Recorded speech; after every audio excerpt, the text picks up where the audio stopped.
Hello నమస్తే Rajani Ganesh channel మరో వంటతో మీ ముందుకు. ఈవేళ మినపొడియాల కూర వండడం ఎలాగన్నది చెప్తున్నాను. ఇవి ఇంట్లో తయారు చేసుకునేవండి.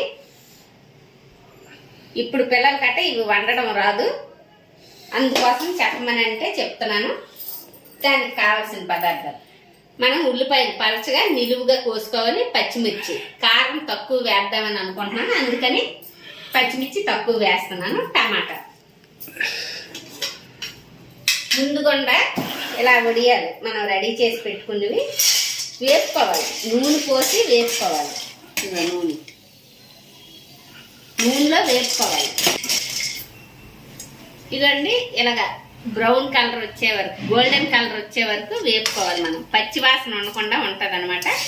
అందుకోసం ఇది ఇలా వేపుకోవాలి. ఇప్పుడు పక్కకు తీసుకొని ఇదిగోండి కొంచెం ఉల్లిపాయలు బాగా వేగేలాగా మనం నూనె కాస్త ఎక్కువే పడుతుంది దీనికి వేసుకోవాలి. తరువాత వేరే ఐటమ్స్ ఏం అవసరం లేదండి, జీలకర్ర ఒకటి వేసుకుంటే సరిపోద్ది. అది చిటపట్లాడిన తరువాత ముందుగుండా ఉల్లి వేసుకోవాలి.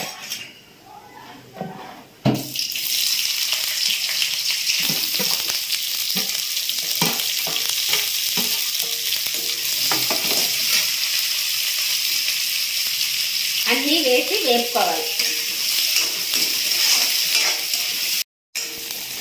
ఇదిగోండి ఉల్లి బాగా వేగింది కదా, ఈ టైంలో మనం టమాటా వేసుకోవాలి.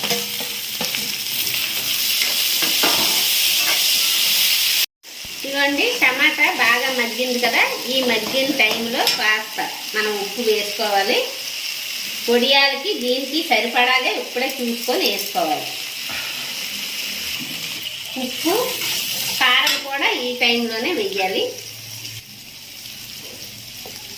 మనం పచ్చిమిర్చి ఎక్కువ వేసాం కదా, కారం కొంచెం తక్కువ వేద్దాం. వేసి ఒకసారి వేసుకోవాలి.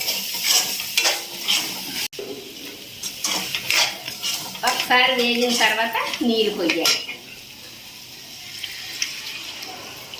కొంచెం నీళ్ళు ఎక్కువ వేసుకోండి, కారం ఉడుకుతుంది. ఇదిగోండి ఇలా చెరలాలి బాగా.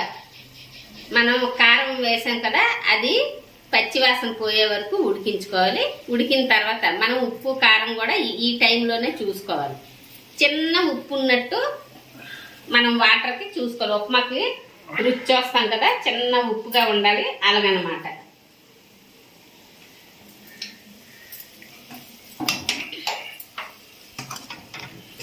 ఇలా బాగా ఉడికింది కదా, ఉప్పు కారం మనం అడ్జస్ట్ చేసుకున్నాం.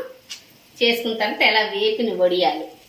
వేపకపోతే పచ్చివాసన వస్తుంది, అందుకోసమనే మనం వేపుకోవాలి. నీరు కూడా ఎక్కువ పోసేసుకోకూడదండి, అలాగని తక్కువ కూడా పోయకూడదు. ఇలా వేసి కలిపి ఇలా ఉడకనివ్వాలి. అదండి అలా ఉడికింది కదా, నీరు బాగా అట్టేసిన అన్నంలో దగ్గరికి అయిపోతుంది కదా, ఆ టైంలో మనం ఆపుకోవాలి. ఇవ్వండి ఇది కూడా ఉడికిపోయింది, అది కూడా మనం చూసుకోవాలి. ఈ కూరని ఎక్కువగా వంకాయ కూరలకు కలిపేస్తే ముక్కలు అయిపోద్ది. ఇది పర్ఫెక్ట్గా ఉడికి ఉంది. ఇలా నీరు ఉంచుకోవచ్చు, పర్వాలేదు. ఇది ఎలాగే ఉండదు, ఇంకాస్త పీల్చేస్తుంది. కానీ ఇలా ఉంచుకోవచ్చు అనుకుంటే మీరు ఈ టైంలో ఆపుకోండి. మాకు నీరు ఉండకూడదు అనుకుంటే ఇంకాస్త ఇంకిన తర్వాత అప్పుడు పొయ్యి ఆపేసుకోండి. ఇంతే దీని ప్రాసెస్, సింపుల్గానే. నాన్ వెజ్ తిన్నవాళ్ళు నెత్తళ్ళు వేసుకుంటే చాలా బాగుంటుందండి. రొయ్యలు నెత్తళ్ళు రెండు వేసుకోవచ్చు, కానీ నెత్తళ్ళు వేసుకుంటే చాలా టేస్ట్ బాగుంటుంది. ఈ స్టేజ్లో ఆపేసుకోవడమే. ఒక్కసారి ట్రై చేసి చూడండి.